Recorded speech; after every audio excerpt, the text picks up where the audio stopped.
நிலானிகா, இன்னைக்கு நம்ம எங்கே போகிறோம்? ஸ்கேன் எடுக்க போறோம். ஸ்கேன் எடுக்க போகிறோமாடா? சரிடா.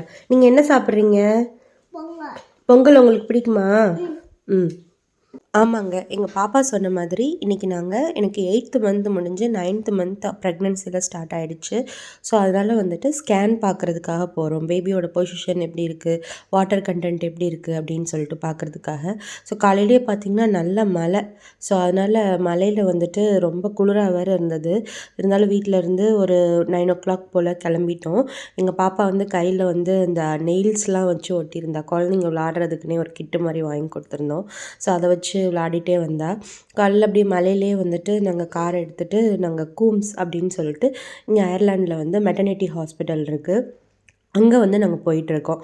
ஸோ எங்கள் வீட்டிலேருந்து பார்த்திங்கன்னா ஒரு 30 minutes கிட்ட வந்து ட்ரைவ்க்கு ஆகுங்க.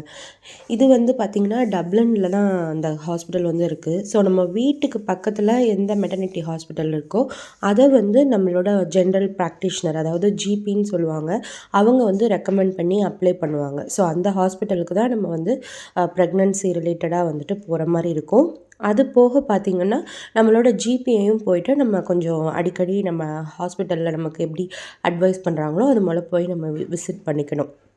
நம்மளோட ஸ்கேன் இந்த மாதிரியான விஷயங்கள்லாம் வந்து ஹாஸ்பிட்டலில் பார்ப்பாங்க. ஆனால் அது போக பார்த்திங்கன்னா நமக்கு வந்து யூரின் டெஸ்ட், ப்ரெஷர் டெஸ்ட், அதுக்கப்புறம் வந்து நமக்கு போட வேண்டிய அந்த தடுப்பூசி, tetanus vaccine, whoop and cough vaccine, இந்த மாதிரியான தடுப்பூசிகள்லாம் பார்த்திங்கன்னா நம்ம ஜிபியே வந்து நமக்கு போடுவாங்க. ஸோ நான் சொல்லக்கூடிய அந்த மெடிசனோட நேம் வந்து உங்கள் டாக்டர் என்ன ரெக்கமெண்ட் பண்ணுறாங்களோ அதுபடி நீங்கள் வந்து ஃபாலோ பண்ணிக்கோங்க. எப்படி நம்ம ஊரில் வந்து காகம், அதாவது காக்கா வந்து ரொம்ப அதிகமாக இருக்குமோ அதுபோல் இந்த ஊரில் வந்து பார்த்திங்கன்னா சீகல்ஸ் வந்து ரொம்ப அதிகமாக இருக்கும். இந்த ஒயிட் கலர் பேர்டு எல்லாமே வந்துட்டு சீகல்ஸ் தான். அதே போல் இங்கே காக்காவுமே இருக்குது. இப்போ நாங்கள் வந்து டப்ளின் சிட்டி வழியாக போயிட்டு இருக்கோம். ஸோ உங்களுக்கு பார்த்திங்கன்னா தெரியும், அந்த கின்னஸ் சிம்பிள் போட்ட அந்த ஃபேக்ட்ரிலாம் வந்துட்டு சைடில் இருக்குது. இங்கேருந்து இந்த டப்ளின் சிட்டியிலேருந்து இந்த பிரிட்ஜை தாண்டி தான் நம்ம வந்து போகிற மாதிரி இருக்குங்க.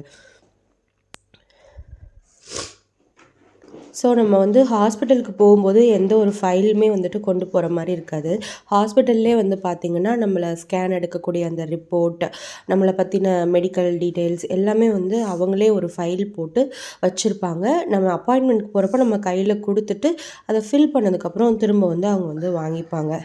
ஸோ நான் கொஞ்ச நேரம் வந்து பார்த்திங்கன்னா மிட்வைஃப் அப்பாயின்மெண்ட் முடிஞ்சதுமே என்னோடய பிளட் சாம்பிள், அதுக்கப்புறம் வந்துட்டு என்னோடய யூரின் சாம்பிள், அதுக்கப்புறம் பார்த்திங்கன்னா என்னோடய ப்ரெஷர் எல்லாமே கொடுத்துட்டு நான் கொஞ்ச நேரம் வெளியே வந்து வெயிட் பண்ணிகிட்டு இருந்தேன். ஏன்னா இப்போ ஸ்கேன் எடுக்கிறதுக்காக நான் வந்து வெயிட் பண்ணிகிட்ருக்கேன்.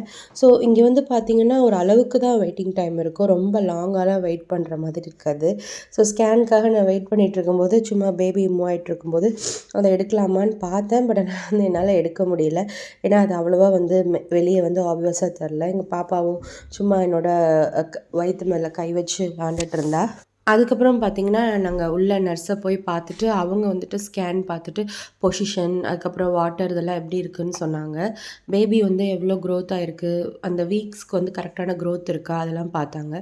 ஸோ இப்போ வந்து பார்த்திங்கன்னா எனக்கு 35 weeks + 6 days வந்து ஆயிருக்குங்க. ஸோ 36 weeks வந்து கம்ப்ளீட் ஆக போகுது. ஸோ நார்மலாக ஒரு பேபிக்கு வந்து பார்த்திங்கன்னா 40 42 weeks வரைக்கும் வந்துட்டு டெலிவரி டேட் வந்து கொடுப்பாங்க. ஸோ நம்ம எப்பயுமே வந்து டெஸ்ட்டுக்குன்னு வரும்போது நம்ம யூரின் சாம்பிள் வந்து அவங்க கொடுக்கக்கூடிய அந்த கண்டெய்னரில் எடுத்துக்கணும். ஸோ அதுதான் அந்த போர்டில் வந்து போட்டிருக்கு. ஸோ அதுக்கப்புறம் 36 weeksக்கு அப்புறம் பார்த்திங்கன்னா 2 weeks ஒன்ஸ் வந்துட்டு வரணும். ஸோ அதுக்கும் நாங்கள் அப்பாயின்மெண்ட் வாங்கிட்டு அதுக்கப்புறமா வீட்டுக்கு வந்துட்டு நாங்கள் கிளம்பிட்டோம். ஸோ என்னோடய டியூ டேட் பார்த்திங்கன்னா March 11. அதுக்கு முன்னாடி ஒரு 2 weeksக்கு முன்னாடி வர மாதிரி February 24 அடுத்த அப்பாயின்மெண்ட் கொடுத்துருக்காங்க. ஸோ இதுதாங்க என்னோடய ப்ரெக்னென்சி அப்டேட். அப்புறம் நான் ஒரு 7th மந்த் போல் டிசம்பர் அப்போ பார்த்திங்கன்னா இந்தியா போயிருந்தப்போ எனக்கு வளகாப்பு இதெல்லாம் முடிஞ்சுது. அந்த வீடியோ உங்கள் கூட நான் ஷேர் பண்ணல, அதனால் இப்போ வந்து நான் ஷேர் பண்ணிக்கிறேன். ஸோ வீட்டிலே வந்து வளையல், இந்த வளகாப்பு இதெல்லாமே பண்ணிட்டாங்க. ஸோ அதுக்கப்புறம் தான் வந்து நான் அயர்லாண்டுக்கு வந்தேன். அதுக்கப்புறம் பேபிக்கு நாங்கள் என்னெல்லாம் வாங்கியிருக்கோம் அப்படின்றத நான் இன்னொரு வீடியோவில் உங்களுக்கு அப்டேட் பண்ணுறேன். அது வரைக்கும் ஸ்டே டியூன்ட். பாய்.